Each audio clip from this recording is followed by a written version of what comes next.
సెరవ తప్పిలింట్లు తయారు చేయడానికి కావలసిన పదార్థాలు: బియ్యపిండి, పల్లీలు, శనగపప్పు, జీలకర్ర, ఉల్లిపాయలు, పచ్చిమిర్చి, కల్లుప్పు, నూనె, పంచదార, కరివేపాకు, కొత్తిమీర.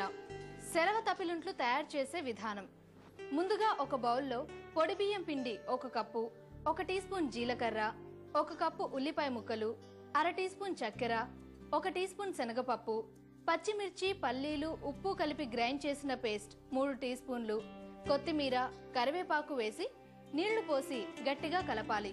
ఇప్పుడు స్టవ్ మీద పెద్ద సెరవ పెట్టి చుట్టూ 4 టీ స్పూన్ల నూనె పోయాలి. ఇప్పుడు ప్లాస్టిక్ పేపర్ తీసుకుని దాని మీద కొంచెం నూనె రాసి కలుపుకున్న పిండిని గారెల్లా ఒత్తి సెరవ మధ్యలో వేయాలి.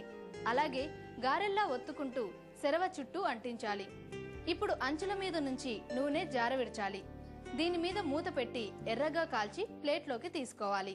అంతే, సెరవ తప్పిలింట్లు రెడీ.